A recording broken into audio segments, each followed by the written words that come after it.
Welcome back, denizens of the universe. Today we are back for season 2 of Netflix's Avatar: The Last Airbender, their live-action adaptation of the beloved series that I adore so much. And from that place of adoration, I do come in this both with an open mind and some genuine scrutiny here and there. I liked a lot of what was done in season 1. There were some bold swings that, honestly, some of them I think should be implemented into the canon. They added some things that had not been touched upon or even mentioned or gone into whatsoever in the animated series, and I'm like, damn, that should be canon. Let's bring that in. There were some other changes that I was just kind of scratching my head over, as far as some things from seasons 2 onward that they pulled in earlier, which kind of felt a little out of place. It didn't seem like it made a whole lot of sense to me. Some character changes, like the portrayal of Roku. Don't know who the hell came up with that one, but it is what it is. I think for the most part, though, the bringing together the world has been a lot of fun. The production value, the effects, the fight choreography, the bringing to life of this world, I think they've really been doing a great job at. Another thing that I really enjoyed is some of the blending of storylines that they actually did, like the combination of Jet's story with the stuff going on in Ba Sing Se, Omashu, but like the blending of those two storylines, I thought they did that beautifully. Actually, that was one of my favorite things that they did, that kind of combined to truncate some of these elements in a way that felt very, very organic.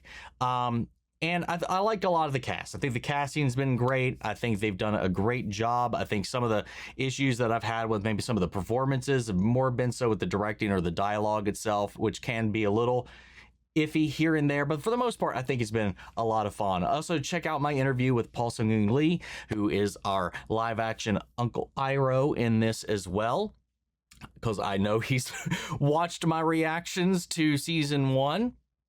And yeah, so like he knows that I provide some tough love, but with a fair brush, I'd say. I do think this got some undue heat in certain avenues and some places where I definitely feel like there was definitely room to improve. But I mean, you can't go as far after the M. Night Shyamalan thing, and I hate to keep kicking down or whatever at it, because my God, that horse has been beaten to death. The only way you could go was up, but you're never going to clear the original. So I know some people are like, why even try? But I love to get a little new flavor, a little new take, and give it a little open breath. And hopefully, because of the gap, between season 1 and 2, seasons 2 and 3 have been filmed back to back. That closes out our story for this adaptation. So all that's already done, but there was a gap. And I think noticeably, if you've seen the trailers for the cast, most notably Aang, between seasons 1 and 2, the filming there was a gap. I can't remember. I think it was like COVID or a combination of that and the strikes that I think really kind of held it off before they were able to start production up again. And I hope that gave them some time to course correct, maybe, or just take some feedback. I think that's probably the best way to go about it. But we're going to be diving into this. We're heading into book 2. Aang didn't even learn waterbending last season, so curious how that's going to go. If we're going to speed run that with Katara in her short training stint that we saw last season. And then we got Toph to look forward to, which from what I've seen so far, as far as the casting and the attitude, the performance, I'm really excited to see them. Can't remember their name, but I can't wait to see them bring this character to life, because Toph quite easily is a huge fan favorite. So I'd imagine if you get that wrong, it's going to be hard to keep anybody around for too much longer. But I mean, these are short seasons, high budget, short seasons, but short nonetheless. But there is only one more. I think I've probably sunk cost fallacy regardless. Even if this happens to bomb horribly, in my opinion, I'd probably still at least see what they do to close the whole thing out, just to kind of finish it off and not leave it half done. But anyway, let's not go into this glass half empty, and let's go into this with a open mind, open heart, open arms, And let's hopefully not get burned. If you want to see the full length reaction, as always, you can check it out over on Patreon. Over there, you can watch it without all the edits that we got to do to get the stuff up on YouTube. It's just a great way to support the channel and help us do things we do here. At the end of the day, really appreciate it. Enjoy this reaction. To least leave a like, drop a comment, subscribe if not already, because it really helps these videos out. Huge shout out to the team over at Prepper for helping me edit down these highlights for you guys here on YouTube. And with that all said and out of the way, let's get ready to hop into episode 1, Somewhere Safe. Here we go. Water.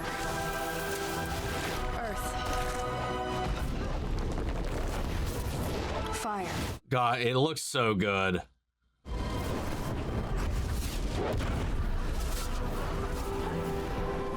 I'm so glad they at least got the bending right. Love the use of all the avatars here for the intro, past avatars. Long ago, the 4 nations lived together in harmony. Getting a new version of the prelude. Only the Avatar, master of all 4 elements, could stop them. But when the world needed him most, he vanished. 100 years passed, and my brother and I discovered the new Avatar. That was also kind of a riff on that. Since we saved the Northern Water Tribe, Aang has learned to be a pretty good waterbender. All right, whatever. 4 elements to master. God Earth, damn. And fire.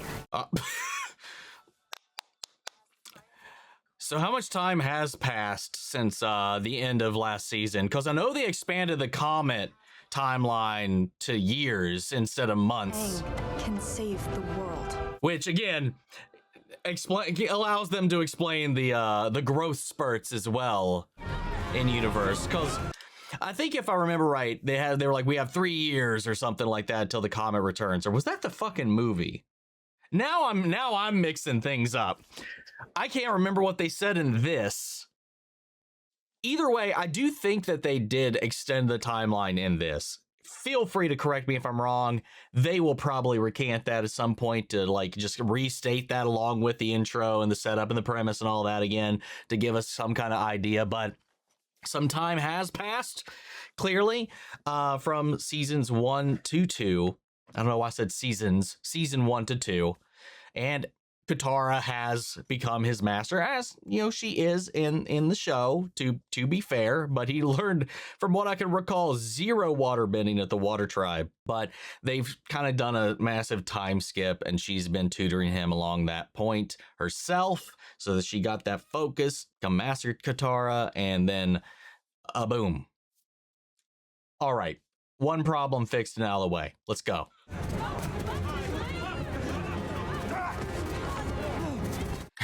God, cramp!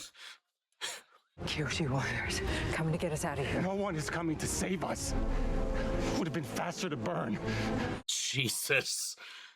If they kill me, I will not die easy. I will die on my feet, fighting, and so will you. Oh! Well, he died on his feet.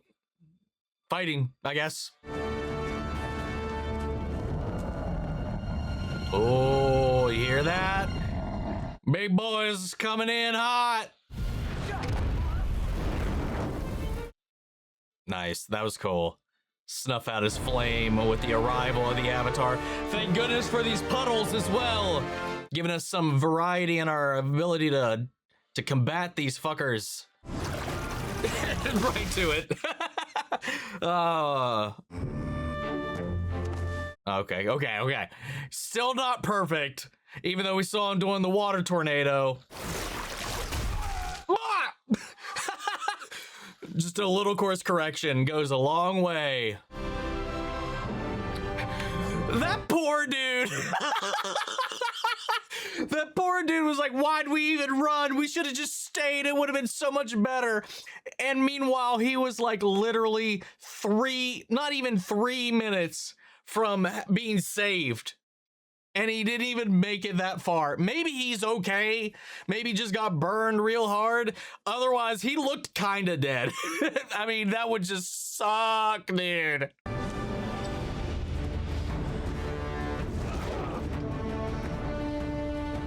Hey, man, you got to appreciate... Okay, maybe he's okay. Maybe he's okay. They're carrying him away. But I love that we're starting with an action sequence just to get us right into the mix of things. Damn, okay. Oh!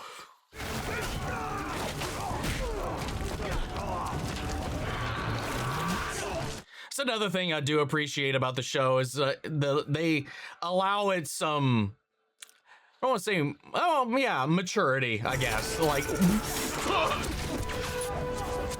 I mean, okay. I was gonna say this was straight murder fools. That is badass though. God damn. Holy shit.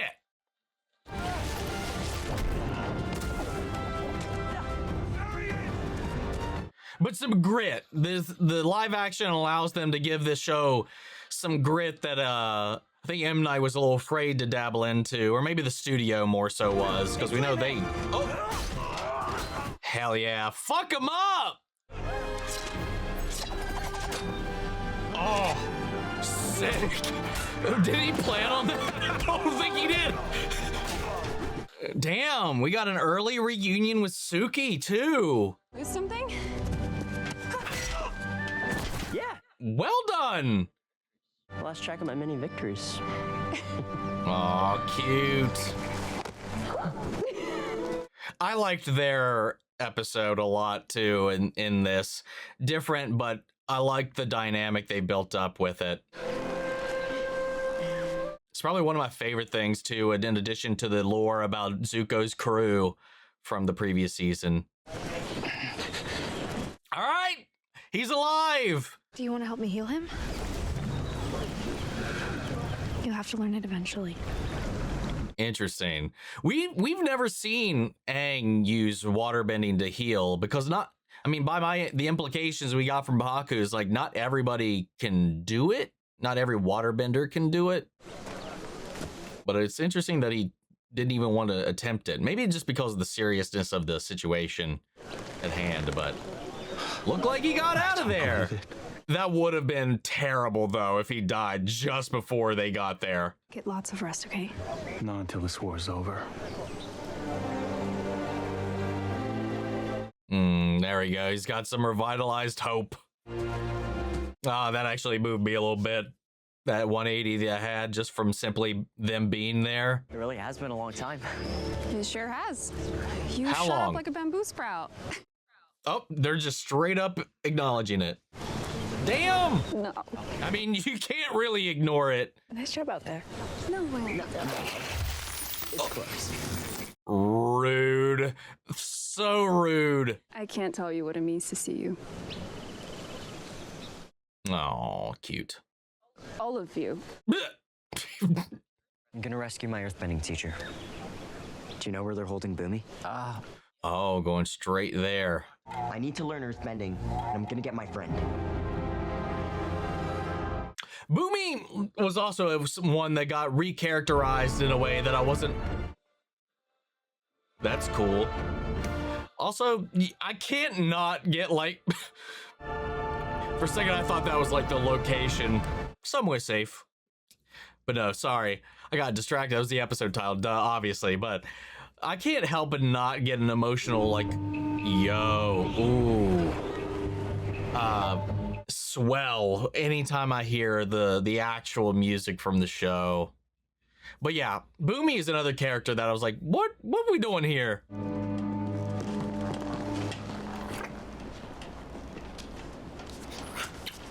Hold on a second, actually. I just want to make sure I'm remembering something right. Yeah, okay. I just want to make sure I was not mixing things up. I liked what they did, like when they initially met him, but like his like the send off, the after, like the after the testing, the after the like Boomy, like in the latter part of that arc was like a little off to me, a little weird. I bet one of you guys has a key for this, don't you? God, the impacts. Nice. God, I love the sound design. It makes every hit sound like a truck. Bang! Bang! There you are. You usually wait a century between visits. This is much too soon. Catching up with you. Many things are catching up with. I think it was what he said when they departed that threw me off the last time the most. I could have taken up arms and my people would have followed and died for it. To save them, I did nothing. Hair and makeup is a little rough, man. I had to feel everything so that I could feel nothing, which is the key to feeling everything. I do like that, though, like explaining his neutral Jing approach. Positive Jing when you attack and negative Jing when you retreat, which we should be doing right now. What about neutral Jing? There are 3 kinds of Jing. There are 85 different... This is the moment. You come with me and we can defeat the Fire Lord together. Please, Boomy. You're my oldest friend. Just Help me, Obi-Wan Kenobi. You are my only hope. be my teacher. Your teacher will be a master of neutral Jing. A teacher who waits and listens. Maybe it will be a new friend. If they find you, all the time in the world will suddenly become no time at all. Yeah, yeah. I'll see you another time, my friend. He's got obligations here. Like, there's elements of it that I think do balance out some of the things that I don't love. Because there's some really, I like the layering that they added to, like, his decision to not do anything, the way they kind of leaned into that. And also the pain of that decision and how his behavior is also a mask for that, so people don't, hey, looky there. Yeah, I don't know. Like I said, like, sometimes there's, like, some, like, it's like a push and pull, a little bit of a twee and law, some, Doesn't the I don't rain know. feel glorious? I think somebody might disagree. Every time you help someone else, your own bag gets emptier. That's a terrible way to look at the world. Yeah. You know, we started out picking melon yams. Then it was kale and tomatoes, then mung beans and pepper plums and cabbages, and now we're back to melon yams. That's one way to say we're back to where we started. Hiding out like fugitives. Well, We are. I was going to say, when you stop being fugitives, which is never at this rate, at this point at least. But I like that grounding, that realization. Their dynamic too, their chemistry was also another thing that I thought was a highlight in season 1 as well. What are you gonna say? The truth, because he already knows. The truth is open to interpretation.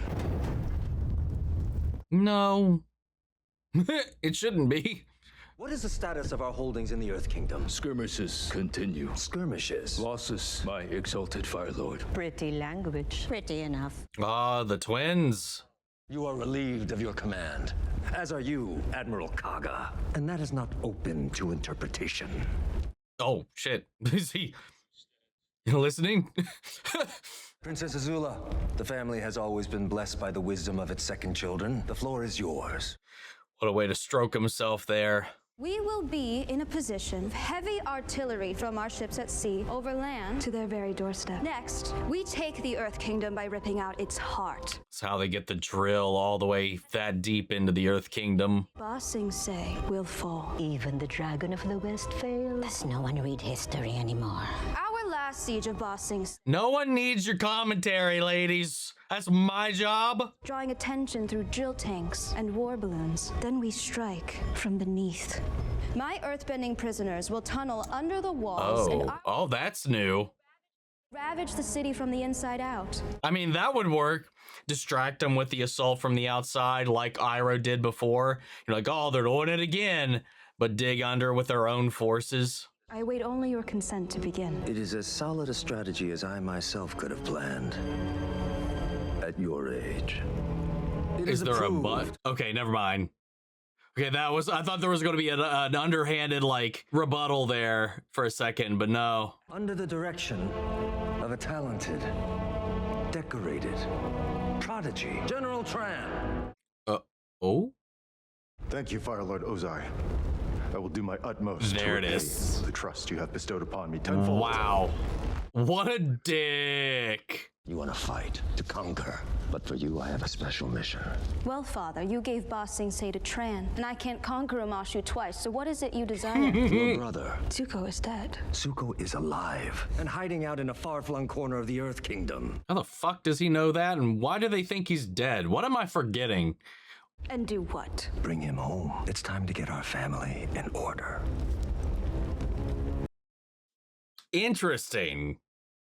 So this makes the lie she tells in the show, they're taking that and was like, no, that's actually, no, he actually does want you to come home. But obviously, Iroh wouldn't believe that. Zuko would like to, but then it ends up, we'll see what happens because what I like what they've done with this take on Azula, and I do like the original. I do like just her. There's so much layering there, but they're doing some here and there, some, I wouldn't say gap closing.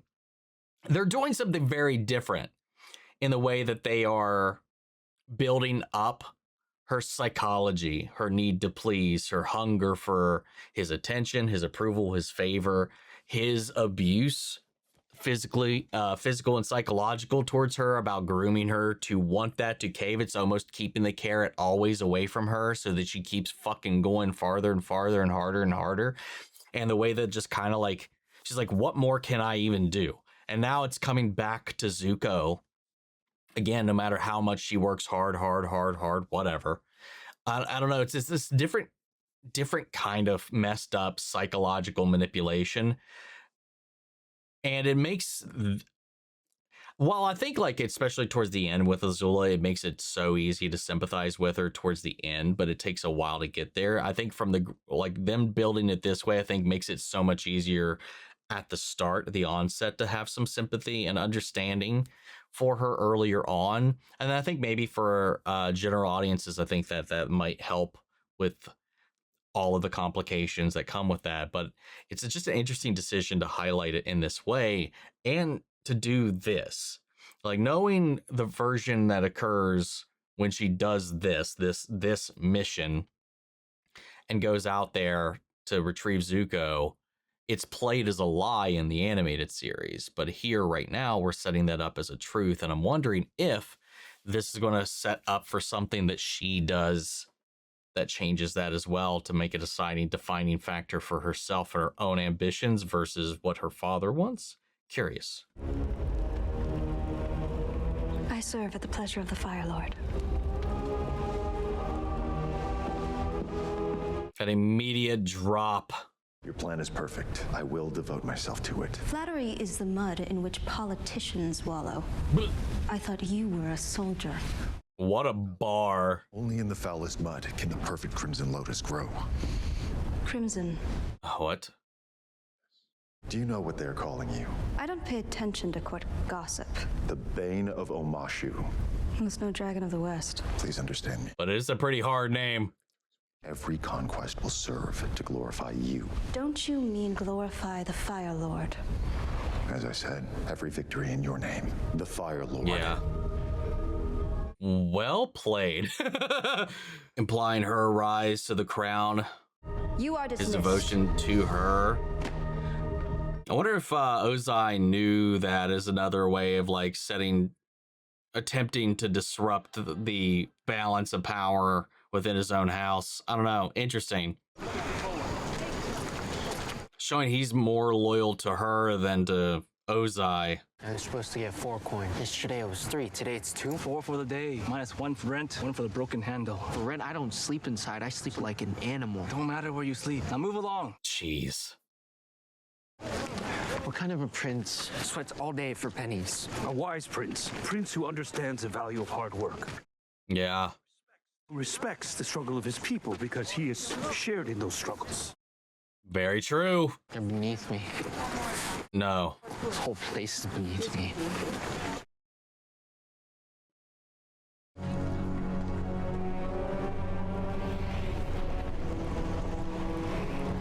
Oh. Hello. What's up? How you doing? Next. Here you go.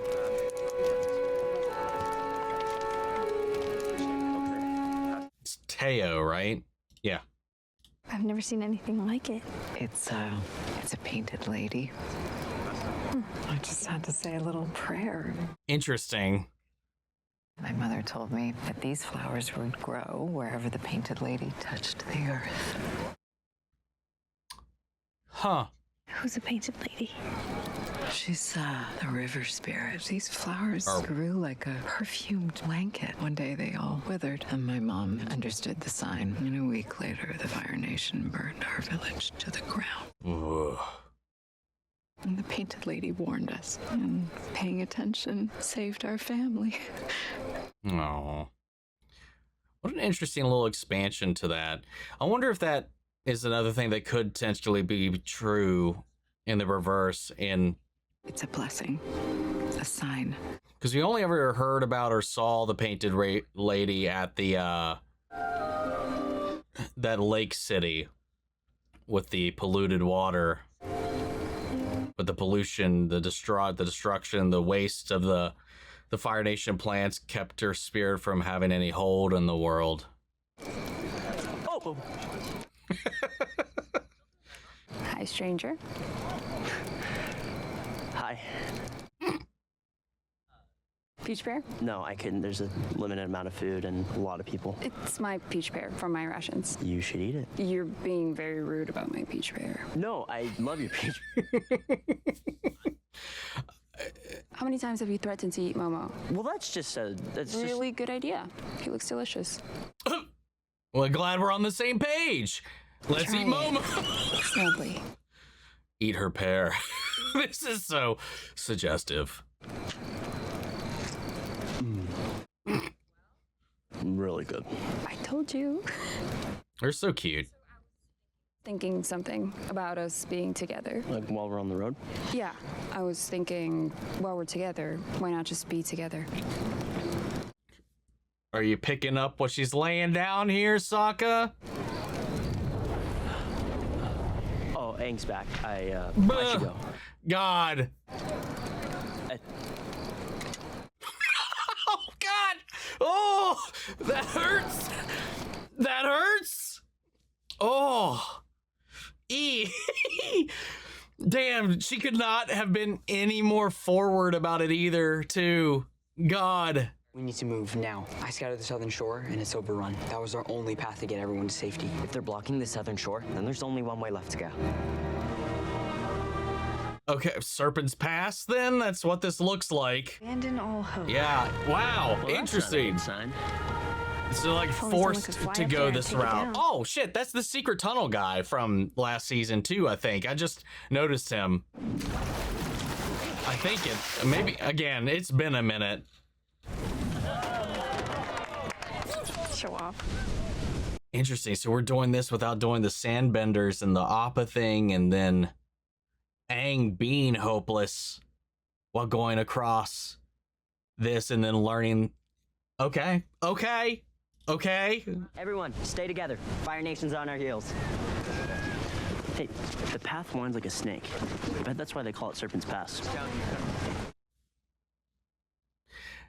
Nothing gets by you.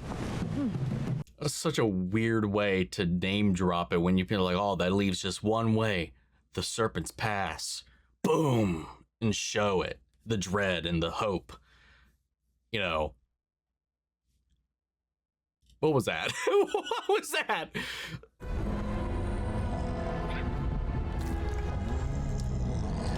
And they could have done, well, okay, I guess they are. I was going to say they could have done the Great Divide thing by sending like the elderly, the sick, and all that across on Appa, and then trekking the rest on foot themselves, which I guess like is exactly what they're doing. Here's something else for the to-do list. Everyone from Omashu's got 1,001 scary stories about... What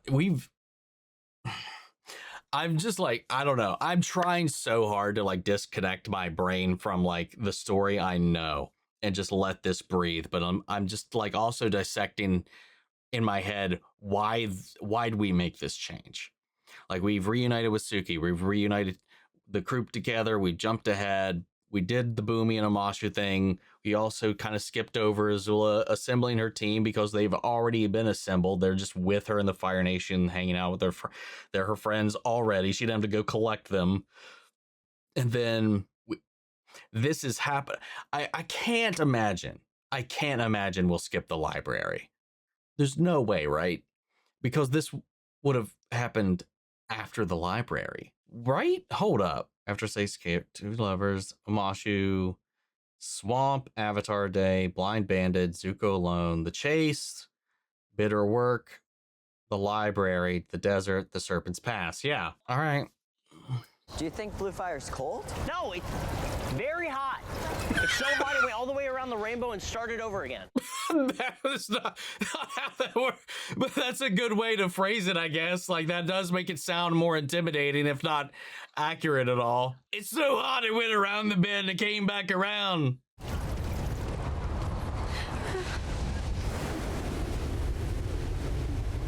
Oof. We're going too fast, and it's too high. I'm just a kid. Woof. Sometimes even airbenders can be scared of heights, okay? Aw. Look at him being a man of the people. I also like what they've been doing with Katara as well, because I think she got the short end of the stick last season as well, of them not necessarily knowing how to navigate her. But I like so far like what they're doing with her in this episode right now, and like connecting her with the world, with the people, the lore, kind of, I don't know, that care.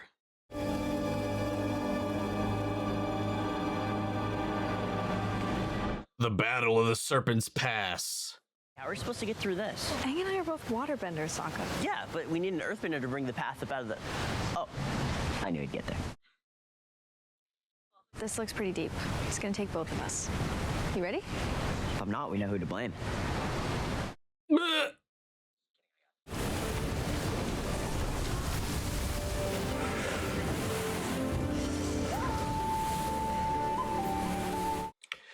Wow, that is impressive and it looks cool. Could have just iced the top and made ourselves a bridge. What about this looked deep? That's a good image, though. That is a good visual.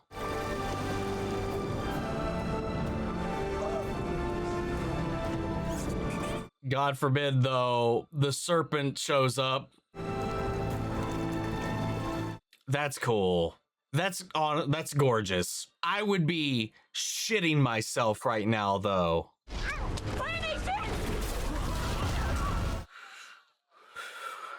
Can you hold it on your own? Yeah, go hop in the back. You know what? I just gotta divorce this as much as I can. We're escaping, more running. Look at... Yeah. We don't have time to ooh and ah right now, bud. Because if I didn't know about what this place meant, what it was used for, why the Hope connection connected with Aang in the way that it did in the animated series, I wouldn't be thinking that right now. Oh! I think that's why they call it the Serpent's Pass. It's fighting the Fire Nation. I think it's on our side. Yo, that's sick.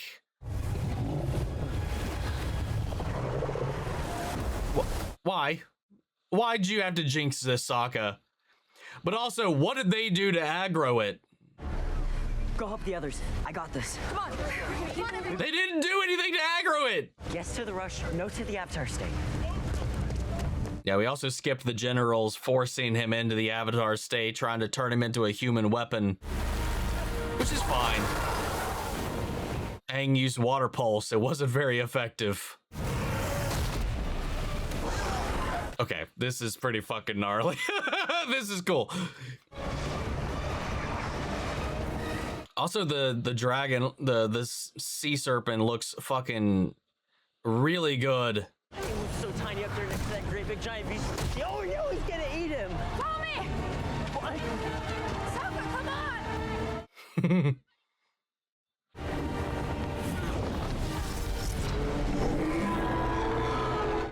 Yo.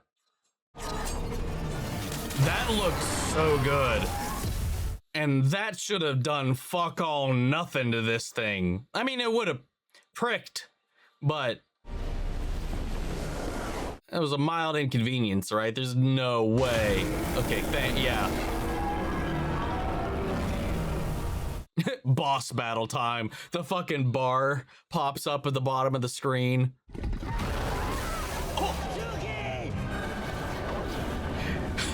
Serpent used water gun.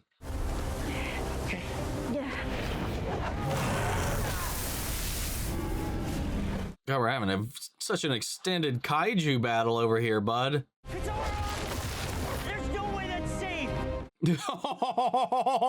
The concern. Dude.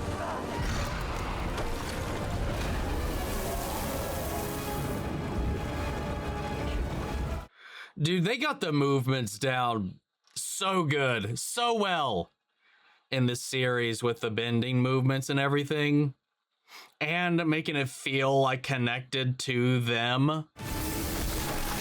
Oh! Yo! Eat shit, dude. See, and then there's just some epic fucking shit they just pull out of nowhere because they are just kind of doing their own thing. Oh, fuck. Oh! Oh, we don't need to murder this thing. Did we just kill it? Or is it just unconscious? Okay, it's unconscious. It's still alive. I didn't mean to kill it. I don't think it's dead. It's still alive. It is very hurt, though. Get your Pokeball. From the spirit oasis to heal it. What? No. No. We can heal it together. I can't. I haven't. No, trust me. This is how you learn. Make up for your mistake. Take onus of it and do it. Here, hold this with me. Bend it together in balance. Now we move it into the wound. Okay, this is cool. Now we work with the serpent. Feel its energy, beat of its heart, the flow of blood all through its body. I'm sorry, the flow of what now? The flow of what now? Every broken piece of its body. This also ties to some other future stuff as well that they're probably going to get to eventually. Well done. At least stop the bleeding. You gonna be a little less of an asshole for a minute? Immediately just hump.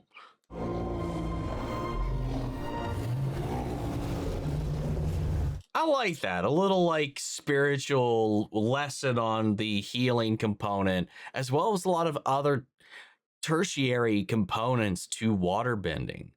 Again, like the show, they'll dip and weave and reconfigure things here and there, but like then they take some things and just kind of expand it. And I think I really like that. Also, just kind of like teaching Aang is also teaching us about something. You just kind of roll and accept with a lot of things in the animated series because it's a world. It's, you know, it's magic systems, just this, that, and the other, and you're just like, this is just something you could do. But like that, this connects it in there. It also foundationally builds to other things that'll eventually come down the road. A couple different things that we got some allusions to there as well, which are all linked and tied into waterbending. I like how it's all kind of connected as well to the healing ability that comes with that as well.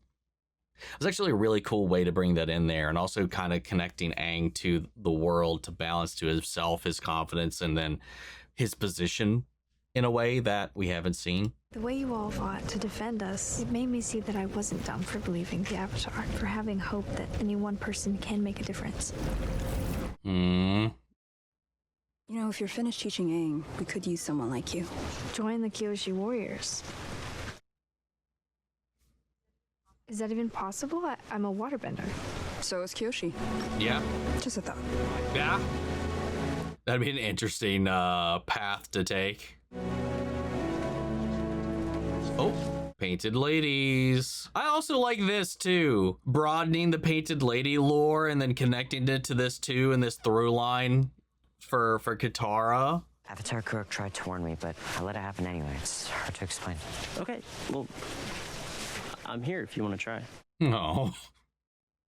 Sometimes that's all you need, man, is somebody who's willing to just hear you out.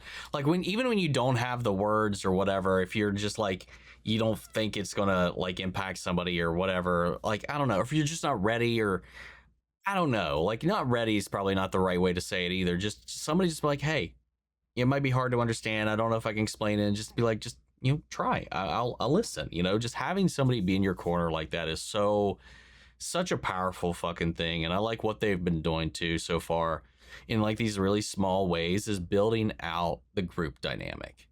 Because I think this episode so far, they've taken these little moments, these little like pockets to build these relationships in a way. I think that like breakneck storytelling a little bit of the last season didn't quite allow for us to really connect the group in a very intimate way that we would like to. Because I think like the story was like, rightfully so, hijacking a lot of those elements because there was a lot to get through and a lot to sift through. But like so far coming into this, we have however long it's been since the end of season 1 till now, and we're getting these little moments of breath of character and just showing how each one of them has kind of matured since then. I really like that, man. Destruction that I was causing, and I couldn't stop it. I don't want people to get hurt, and I don't want people to die. Yeah, that must have been terrifying. I don't want to feel that way ever again. I know I can enter the Avatar state now, but I'm not even going to try it until I have full control over all 4 elements.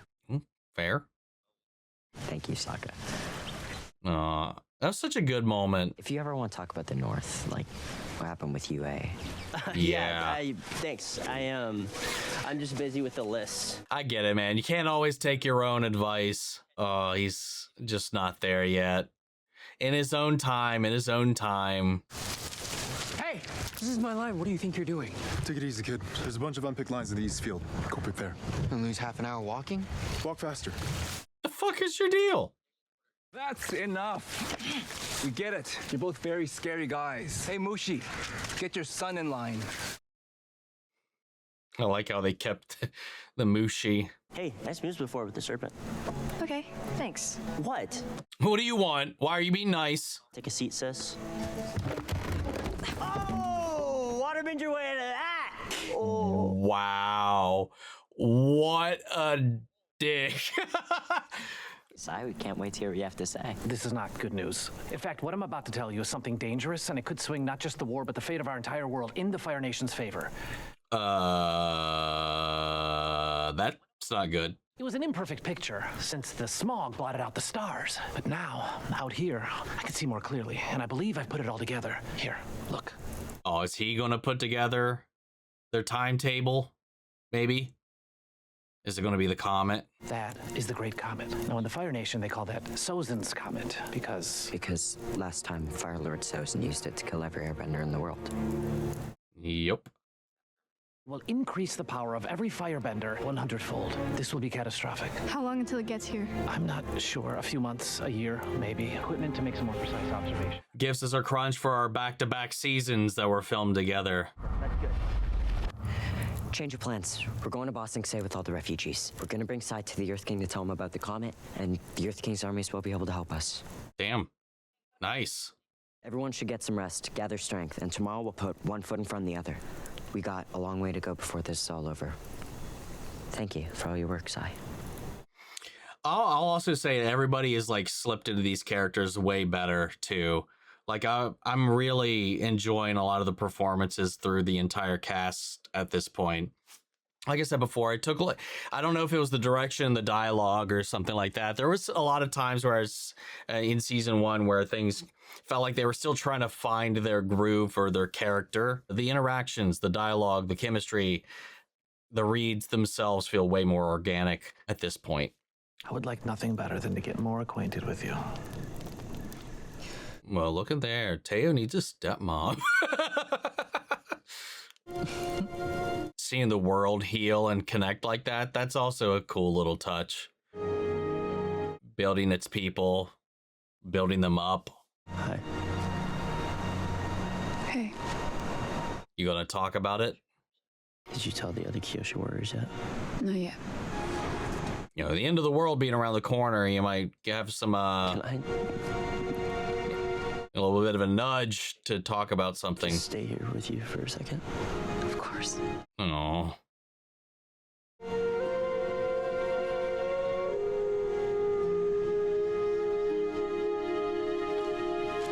Cute. He's not ready to talk about anything, but like he knows what he needs right now. They're really doing a good job building this one up.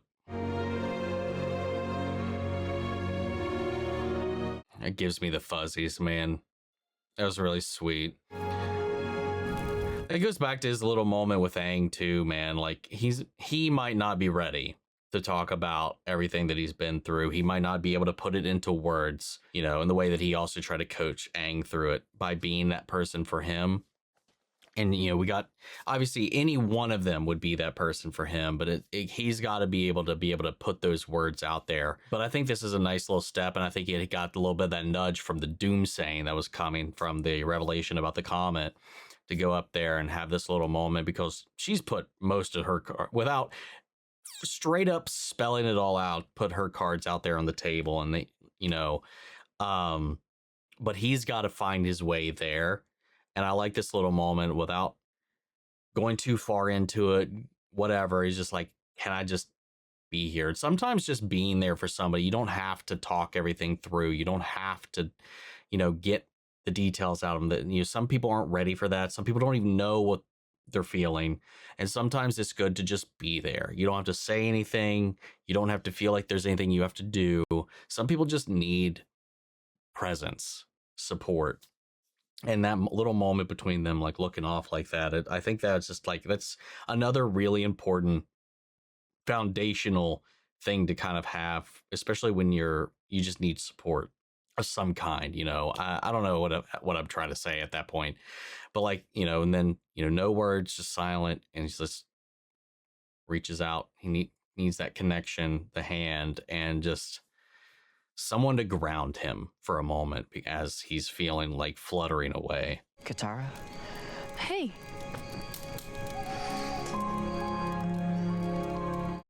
The music.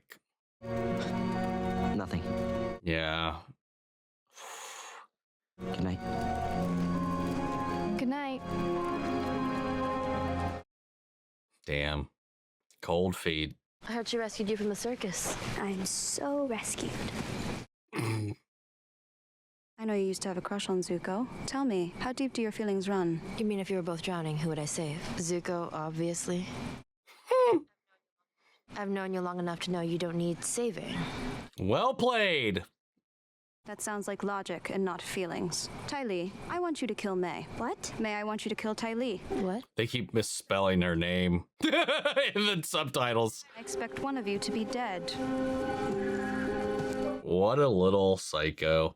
Or I'll turn you both into smoldering heaps of ash. Seeing what they'll choose in a moment. Don't really kill me. 9. Azula, stop. 8.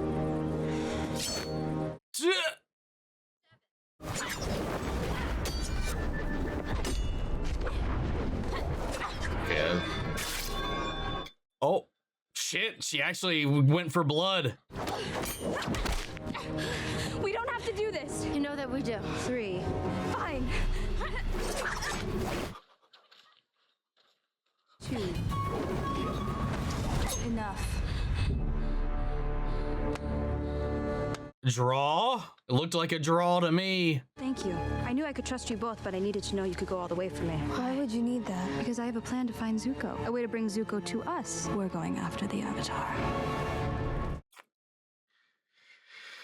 Alrighty then. It's another thing that makes me like curious about what might happen down the line. His top knot from before that he cut off, keeping hanging on to it.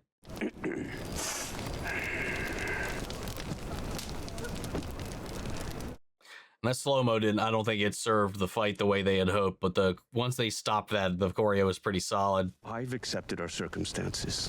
I've saved most of my earnings to open a small tea stall in a small town. I could teach you to brew the tea. Hmm. The right cup of tea at the right moment can change your entire life. That's how I got Zarina to fall in love with me. Aww. We've been given a gift, Zuko. A rare and precious one. The chance to start over. Don't squander it. I love how he's just like matter of fact right there at the end.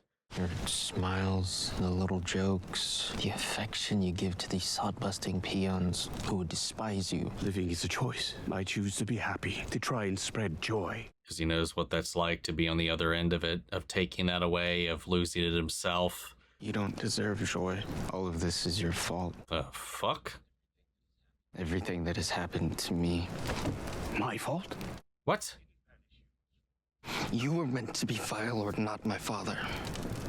Oh, that's what he's talking about. If you hadn't stood by and done nothing when my father usurped you, if you had stood up to him and fought for what was yours, we'd be in a very different place right now. In that Agni Kai, on that ship, none of this would have happened.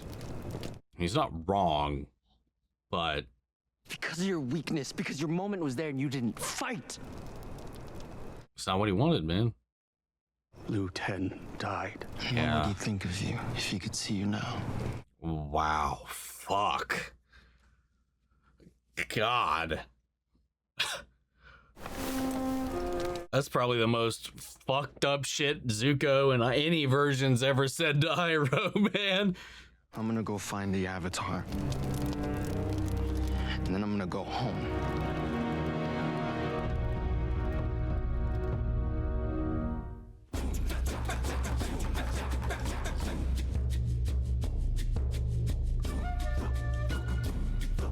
I just fucking love that song, man. Damn, what an interesting place to start us off at. Again, an undisclosed amount of time has passed. I can't remember. I mean, really, it'd probably help if I could remember what the timetable was. Netflix, Avatar, how long until Comet?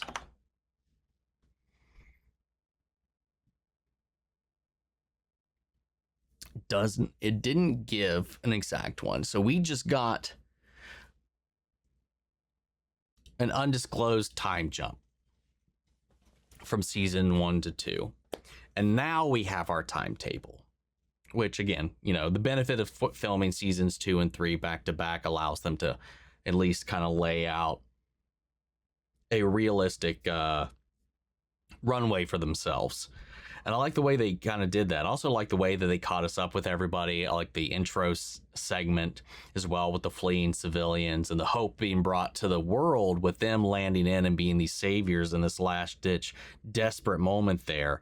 And I thought it was really well done how they handled that, and the entire action set piece there. Actually, all of the action set pieces in this episode were really freaking well done, from the visual effects to the bending to the choreography to the staging, the music, the production of it all, the sweeping nature of it, the entire just production about all of it. The only one that didn't quite hit the mark for me, I'd say, is the face off between Ty Lee and May, because of a couple of those, maybe, I don't know, the affinity for martial arts that either two of these actors have, but like that little, like the slow-mo with Ty Lee doing this stuff up on the, like dodging the knives and stuff, kind of hampered the energy of that scene, I think, but also kind of like Azula testing the waters, I think, in a way, because she's like she's always struggling with this connection with her father, and that shows that she's passing it down and building out the connection she's hoping for in her subjects and her family and her friends, to her soldiers as well, like with Tan, in his devotion to her. You know, she's almost in response to her inability to have that connection with her father, building like intense loyalty of her own so that people give her that adoration, that praise, that pedestal that she's wanting from other sources.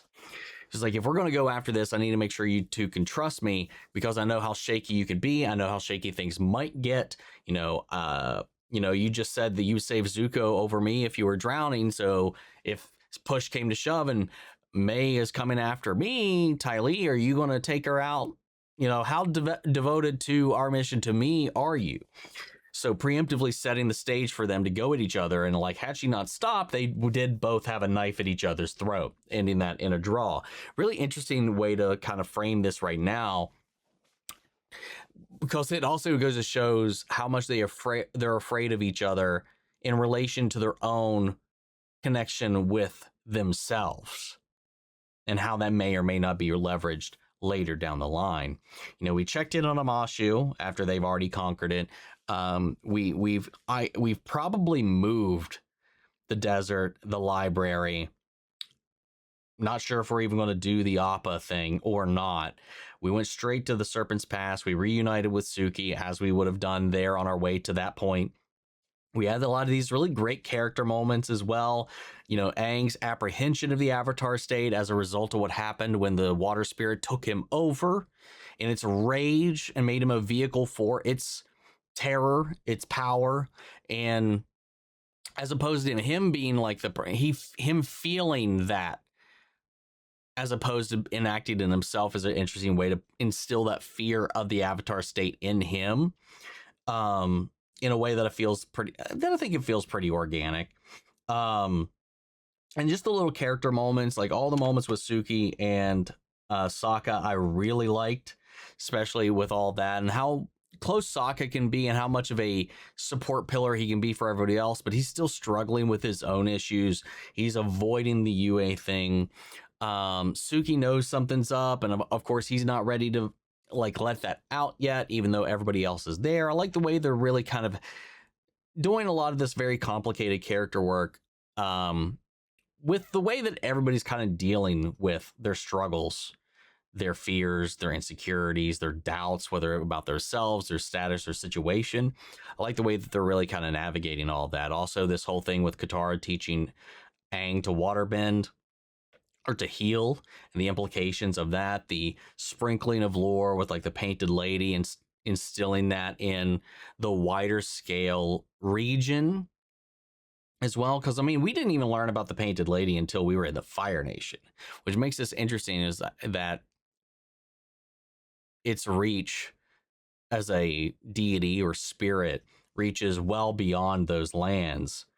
And it just maybe was unable to, while they primarily worshipped it, and as everybody has their own kind of focal thing, doesn't mean that it was isolated just to there, at least in this version of the story. I think that was really interesting how they did that. Also setting up the siege of Voxing Se and the way that Azula has planned it, with the plan that we're familiar with, and her approach, which would have, I mean, been devastating if that was actually implemented. But I'm wondering how that's going to go. There's a lot of things like in this, as far as like how I'm wondering what direction this is going to take, you know, because we have really shuffled things around. Like in the last one, like it was mostly familiar. Right now we're going into season 2, really fucking moving the cups around. And again, I do want to look at this of its own thing, and trying my best to like look at this as if I've never seen the original show before. So like I like divorce it of all that. Like there are things that we see pop up in this that have very specific, important parts to play in specific storylines and things, and they are kind of put in here to kind of be like, hey, this thing is still here, this thing is still one of those things that you know, here's this thing, that thing that you're familiar with, but its role in this serves a very different purpose, and almost is kind of there to just kind of be like, hey, look at the thing that we know from the show, that you guys know from the show, but it has none of its, you know, character connection or story connection.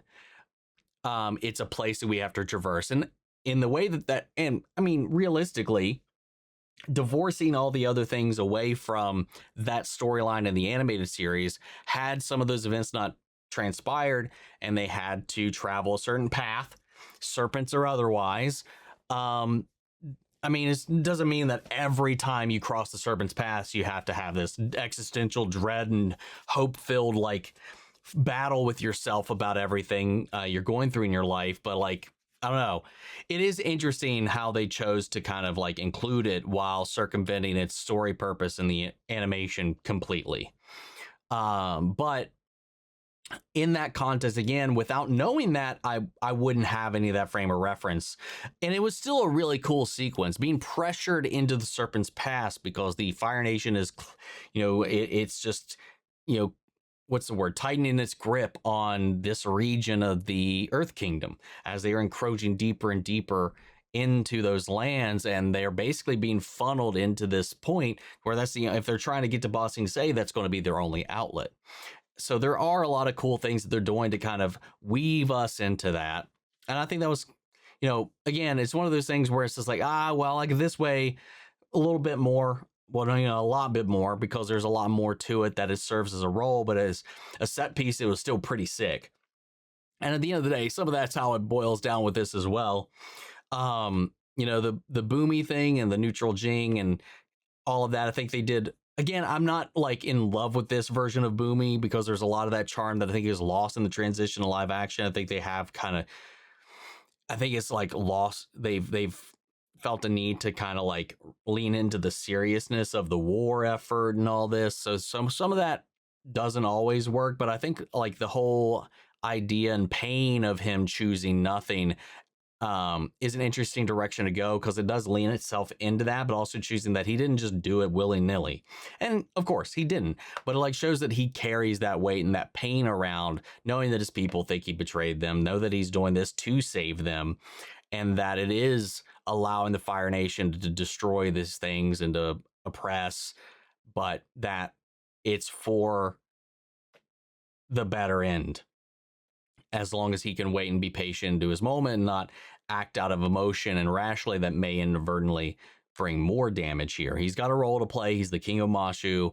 Maybe not right now, but like he's got a responsibility to them. And he's like, no, I got my role to play. You have yours. You need to find a different teacher. Even though he could teach him. Like he was like, you need to find a master neutral Jing. And I think that's damn well if that's Boomy. Like Boomy could have, but like he's got too many other obligations at this point to other things. So I don't know. There's, again, with every tweak, every change, there's like there's something I really like about it, and then there's just the stuff that like it because of my familiarity with the animated series, just kind of like it makes it a little abrasive at times. Like, so a lot of things I'm sitting there like, damn, that was really cool, but also just like, why that? You know, it's like always one or the other, which is interesting because it ends up, but the production, there's so many other things that I think, like as far as like live action adaptations go, and as I said this in the first season, this is among the better, the upper echelon of them, from the production value to the sets, the costumes, the effects and everything, and the things that they do like kind of stick to the core element of like the character beats themselves, maybe not the way certain story elements happen in what order, but like the actual main important things, I think they really do nail for the most part, and try to stick pretty authentic, at least to the world itself, which is also something I think they take great respect in. All the Zuko and Iroh stuff, I like that, them just like living low, laying low, working. Zuko's his abrasion with it from being royalty to this, and his lost element in this, but him ripping into Iroh there at the end the way he did because of his own kind of pent up rage. God, that was brutal. I mean, again, he's not wrong. You know, his entire life would be completely different if Iroh, who was the rightful ruler, actually took the throne, but he didn't. But also, I don't know how it played out in this. I can't remember if they ever went into it yet in season 1, because in the animated series we don't get into it until season 3. But how Ozai actually surpassed him in the hierarchical order, or what is it, the order of succession. You know, there is a specific series of events that were most certainly not within Iroh's control that caused that to happen, making that not his fault whatsoever. And I think regardless of what happened at Ba Sing Se, Ozai would have pulled some kind of shit either way. But he doesn't know that. Well, I mean, maybe he doesn't know it, but he should have at least an allusion to it. Again, events be what they are. Me trying to like factor in stuff from the animated series into this when we don't have this could be doing something completely different. But like from his point of view, his perspective, at least in this moment, that's how he feels. And in some instances, from his point of view, he might not be right, or he might not be wrong. Who knows? I don't know. But it was still fucked up. It's like, dude, Lieutenant died. What do you want me to do? Like, ignore it, cut myself off, just be a soldier? And I don't know. Iroh is way too empathetic for that, and I love that about him. And Paul is doing a fucking phenomenal job. The entire cast this season, I think, is doing a really good job. And again, that's why it's like in last season, I was like, any of the times I had any kind of comments about the performances, I can't imagine it was necessarily any of them, because there were times where they were great. There were some times where the reads were a little, like, I don't know, stilted. And I think it's that the onus is on the director to get the performance out of them that they want. And I think, like, so far this season, this episode at least, I've liked everything the whole way through when it's come to the performances. I think everybody felt way more natural together. I think people have felt way more connected to their characters. I didn't feel like, at least during this, that I noticed any stunted lines or delivery, anything like that. Everything felt very organic this time around, and that could just be, you know, they just, maybe for time crunch or whatever, they just took what they could get to get through the scenes. They didn't have that time to really kind of get ingrained with the character. Maybe it was just the fault of the directors at the time. Can't say.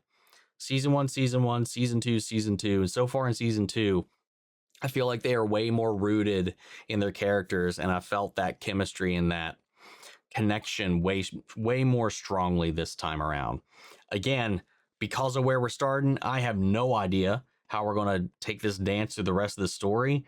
Again, I'm going to reserve a lot of my judgment until we've seen the entire thing. That's always how I watch these things, because some of these things might have a different connection in a different way, the way they've reconfigured it. So I'll let it play itself out. So I'm trying not to let some of these changes that absolutely baffle me send me for too much of a loop until I see how we get to the end of the road here. That is all. And I think that's how we should approach a lot of things, personally. But we'll see. We'll see. There's some interesting choices so far. But guys, what did you think of the first episode?